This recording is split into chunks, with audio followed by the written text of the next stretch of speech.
Hello, I am Gold D Corsair. This video is going to be very different from what I normally post, but I still ask you to keep watching. I think you will enjoy this.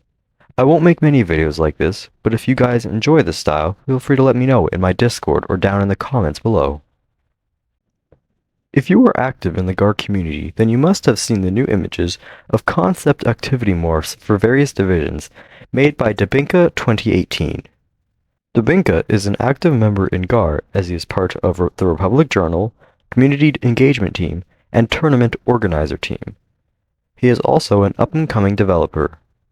I recently asked Debinka if I could interview him about his ambitions as a developer and his various projects and works within GAR.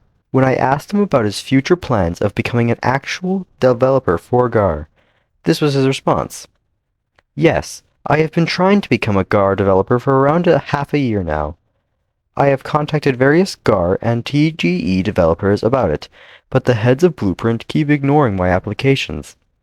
Even though I suppose my skill level is around the quality of GAR models, I suspect I won't be accepted anytime soon, which is a shame, as his work is very good. Before I discuss the morphs, allow me to highlight Debinka's journey as a developer. His first major project within GAR came with the Mandalorian Battlegrounds game, announced May 7, 2023, developed by the Tournament Organizer development team. Soon after the project began, Debinka joined the team as a modeler and helper for other developers, and soon he became the leader of the team. His description of his process was, "I joined the team shortly after the idea of this project was created. After some weeks of doing modeling and helping other developers, it became clear that the team leader wouldn't be able to manage this project along with her tournament organizer duties. That's why I was chosen as the new development team leader. From that point onward, I made many changes trying to make the game as good as possible, as well as the team." While this was promising for the game, which was meant to be an arena game for the Mandalorian clans to have tournaments in, the project was soon cancelled due to lack of developers. Since then, Debinka has decided to pursue his own development for fun, and maybe the attention of Viking Law and Rainy Lo-Fi, as he started making many models and textures of ships, droids, scrap, and most recently, his own clone textures. I asked Debinka why he chose clone textures for his recent project, and he said, "I always want to communicate with all the divisions and maybe fulfill some of their wishes. As many divisionals have hopes for new morphs for their divisions, I decided this was the way to go.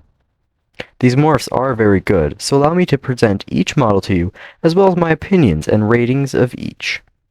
His first concept morph, the CG concept morph, named by Debinka as Nox, features a fairly simple design, but in a unique helmet. The helmet features claw-like marks under the visor, and a patch on the top that looks like it had been welded back together.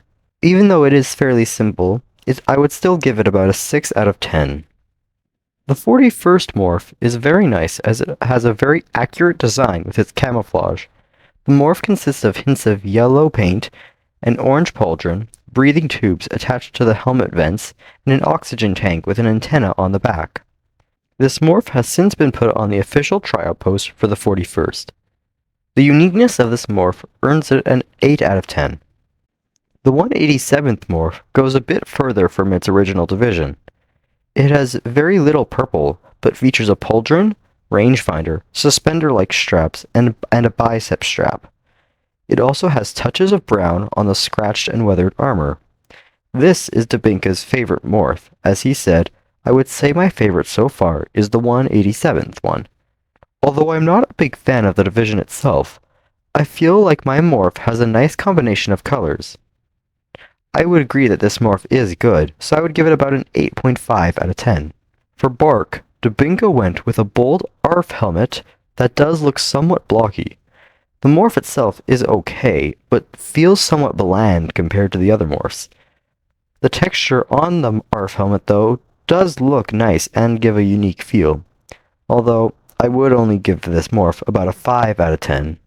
The 104th activity morph is one of my favorites. It features a rangefinder, bandolier with thermal detonators, and a forearm band, all on a weathered and unique 104th armor.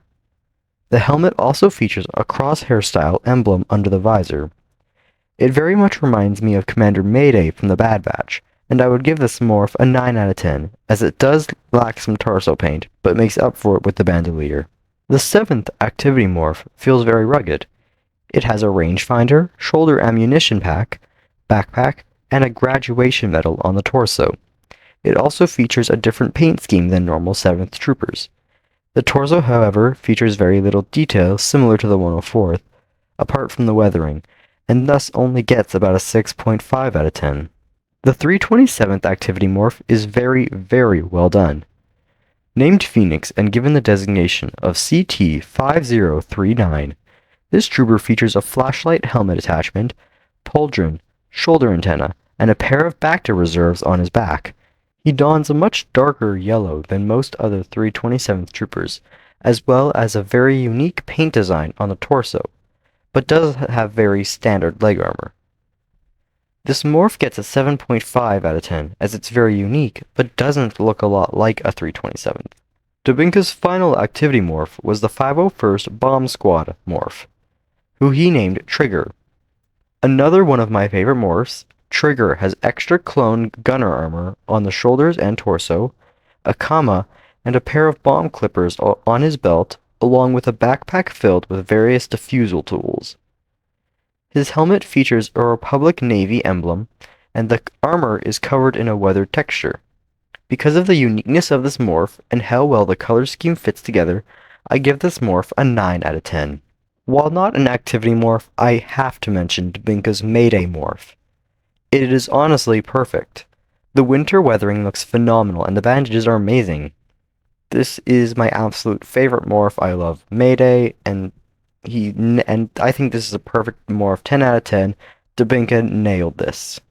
I just have to say thank you to Debinka for allowing me to review his models, and good luck to him wherever his development leads him. Thank you guys for watching. I'm surprised if you guys have stuck around this long, but yeah, join my Discord server, it's linked in the comments, and goodbye.